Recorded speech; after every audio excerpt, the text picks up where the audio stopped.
Back when Apple released the iPhone 16 and 16 Pro, I said that I wouldn't be upgrading from my iPhone 15 Pro Max because the camera was perfectly fine for what I needed. It had the high-speed USB-C port that I was looking for on any iPhone, to be honest, and I even get the newer Apple Intelligence features, or, well, most of them. But now that Apple's released the new iPhone 16e, I'm still not upgrading to a new iPhone, but this thing has some pretty cool features, some really interesting developments that could have bigger impacts for the rest of the iPhones to come out later on, and one thing that really pisses me off. So we're going to talk about each of those things today, starting off, of course, with just what is the iPhone 16e? Well, the iPhone 16e is pretty obviously the replacement for the iPhone SE lineup, which Apple has been begrudgingly continuing since 2016, I believe. And this also marks the death of every single iPhone to have a home button. There are no more iPhones with home buttons. The SE was the last one. And I'm pretty sure the only iDevice that still has a home button anymore is the base model iPad. And I wouldn't be surprised if Apple axes that pretty soon. But it's pretty obvious that this was meant to be the iPhone SE of the iPhone 16 era. That's a lot of numbers and letters, but basically the iPhone SE was always the cheapest iPhone, and this is still the cheapest iPhone that is new. And I say that because it's still really not that cheap. This iPhone is $600. Now, that doesn't seem bad for an iPhone, and I'm sure for people who put these on monthly payment plans with their carriers, or even people who just want a basic iPhone and don't upgrade that often, that price is pretty justifiable. And when we talk about the features, I would say that, yeah, there are some features in there that would make it pretty justifiable, but for me, when there's phones out there like the Google Pixel 8a, or hell, even the Google Pixel 9, those things are so much better value, in my opinion, especially when we talk about some of the newer software features. But before I get too much into that, the design itself is what you'd expect. It's pretty much just the iPhone 5S design, but now, of course, with a full body screen, a flat back, a flat front, a single camera, and a single flash, which is pretty interesting, but we'll talk more about that in a minute. And it does use that really nice OLED display, which I find it so nice that Apple is now just using OLEDs on everything that has to do with their phone lineups, at least, because there was a time, especially back when I got my iPhone 10, where the 10R came out, and I thought, well, the 10R might be a better option, and then I realized that I'd be going from OLED back to LCD. So it's good to see that no matter which iPhone you get a really nice OLED. However, something to keep in mind is that this is not a high refresh rate or LTPO OLED, so that means you don't get the always-on display when you lock the phone like you do with the 15 Pro and 16 Pro, and it is 60 Hz, not 120 Hz. So while that is kind of an unacceptable set of specs for the price of the iPhone 16, I do find that kind of acceptable on something like the iPhone 16e, but it would be nice to see even just a slight bump in refresh rate, like 90 Hz, but 60 Hz at $600 is okay. It's great if it's an iPhone, but okay for most other phones. Now, under the hood of the iPhone 16e, we do have the A18 chip out of the iPhone 16 minus one GPU core. We get the same 6 core from the processor side of things, which is 2 performance cores and 4 efficiency cores, and we do get the same 16 core neural engine, but 4 GPU cores instead of 5 for some reason.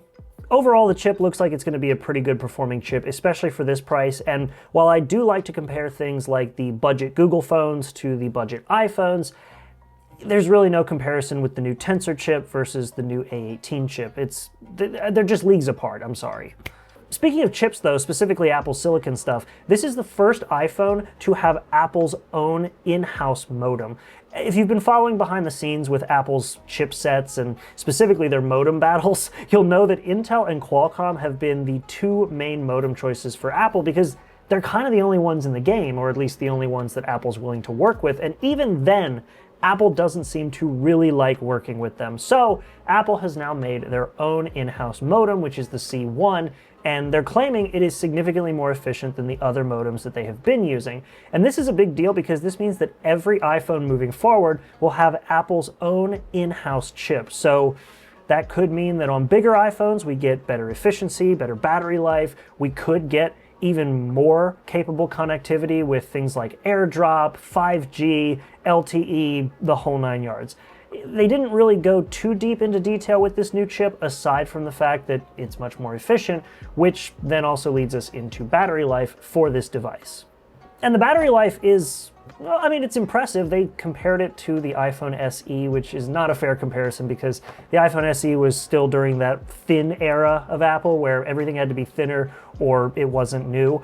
And now that Apple's going thicker again, of course, they're designing the interior of the phone to fit a bigger battery, hopefully a more serviceable battery as well, but they're claiming quite a lot out of this. For a 6.1-inch screen iPhone that doesn't seem to be that thick compared to some other models, especially compared to the iPhone SE, we're talking 26 hours of video playback as well as 90 hours of audio playback. They're also talking about charging to 50% after 30 minutes, which is cool. It really just means that you can take advantage of the quick charging functions of USB-C that you would have been able to if you had moved to USB-C sooner, but eventually, reviewers like me will stop talking about how long it took Apple to finally move away from Lightning. But either way, the battery seems very impressive. In regards to the camera, Apple did put a pretty big focus, no pun intended, on the fact that it's a single camera, but it's a 2-in-1 camera. What does that mean? Well, basically what it means is that the 48 megapixel sensor that Apple has been using for quite a while now on their Pro model phones and even now on their standard phones, and they just put that on this new iPhone 16e, but they're showing off the fact that, yes, you have this really high-resolution camera, and it looks really nice. I'm not even remotely discounting the quality of this camera, but they added 2x zoom, kind of like what you had with the iPhone 7. You had the wide and the zoom, but it's all done with one sensor because, well, they're digitally zooming in on the sensor. And because the images are coming out at 12 megapixels, you get a very sharp image pulled down to 12 megapixels when you're on 1x from a 48 megapixel sensor. And then when you zoom in, it's just zooming in and keeping that same 12 megapixel resolution, so you're not losing any quality. It's kind of a cheap trick, but it's also a really nice way of putting a single camera on a phone while still giving you okay zoom. It's no 5x, and this also forgoes the 0.5 that you would get, but at least you have options. Although it does look like they're sticking with a single 24mm focal length for the 1x instead of giving you 24, 28, and 34 like you get on the Pro phones, which is still just digital zoom, but it looks like they're just sticking with 24mm on 1x and 52mm on 2x. Now, moving on from the camera, of course, with this being a new iPhone, one of the big things that Apple had to talk about was Apple Intelligence. And I've been using Apple Intelligence. There's some things that I find cool. There's some things that I find really funny that should probably be patched out at some point, like the ability to make two towers on fire, and it doesn't seem to mind.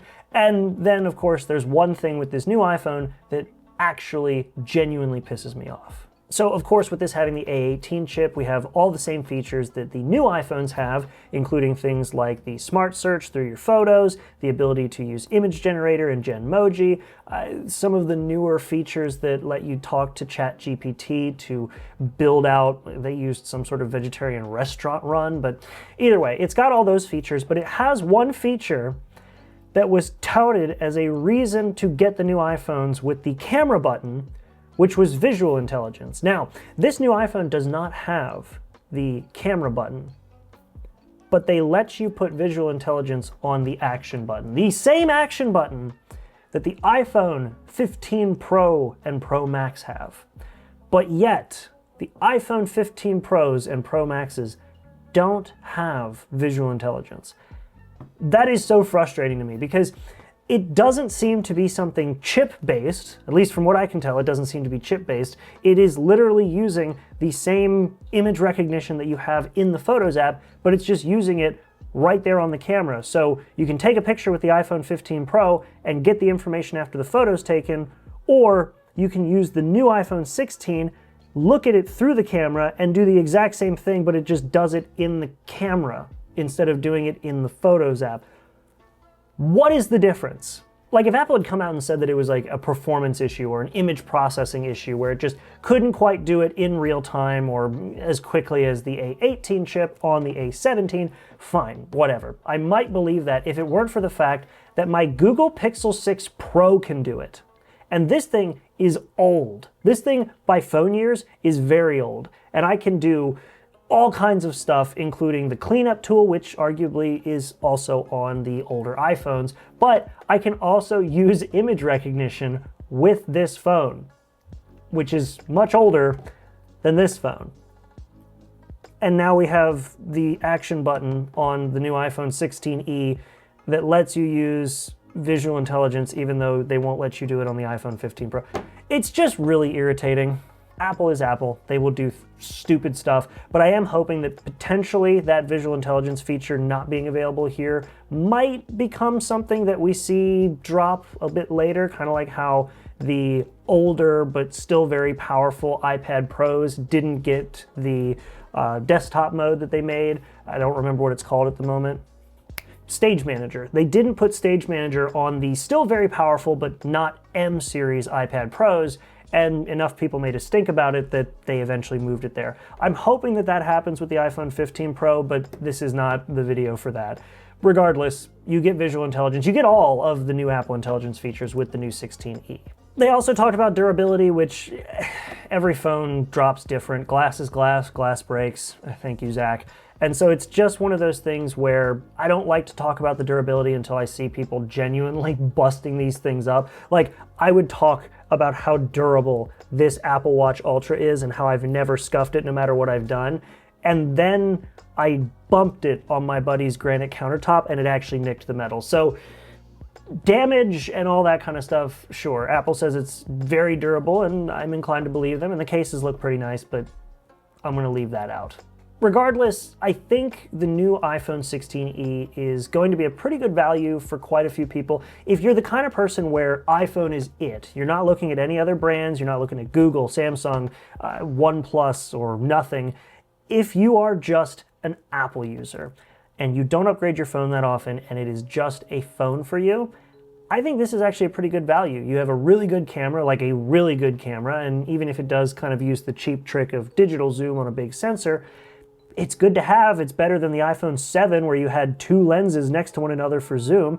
The Apple Intelligence feature, while it pisses me off as a user who has a phone that is completely capable of doing things like visual intelligence, you have all the features right there if you do choose to use them. You have USB-C, even though from everything I can tell, it doesn't look like it's going to be full speed USB-C. I think it's still USB 2.0 speeds.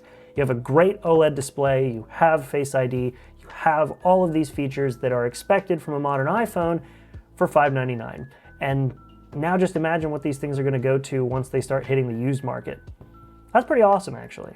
If you're the kind of person, though, that isn't looking at just Apple and you're looking at other brands because you're not tied to the iOS or Android ecosystem, you're just kind of a phone user and you don't care what you buy, this is going to have a hard time standing up to something like the Google Pixel 9, or it's really going to have a rough time standing up to the Google Pixel 6a, 8A, which has two camera lenses. It has all of the same AI features, if that really matters to you. It has a great display. It's a decent size, and brand new, the thing is so much cheaper than an iPhone 16e. But again, that is up to you. For me, I'm still not upgrading to any of the 16s. I'm probably gonna wait till the 17 or maybe the 18, but it is cool that Apple now has a 16 lineup. They have completely killed off the home button for every iPhone, and they've finally dropped the SE moniker to just kind of go 16 Pro, Standard, and E.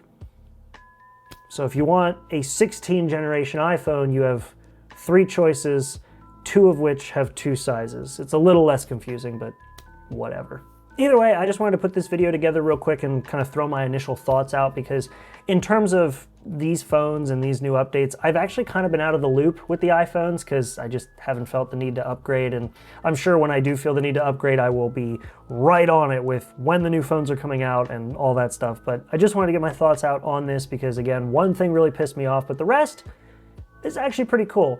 What do you all think? Let me know in the comments what you all think about this new iPhone. Do you care? Is it the upgrade you've been looking for? Do you think it's kind of a weird thing, money grab? I want to know your thoughts, good, bad, ugly, all of it down below. And if you all like this kind of content, make sure to leave a like and subscribe if you want to see more stuff like this. And otherwise, thank you all so much for watching this video, and I hope to see you all in the next one. Make sure to be there and have a good one.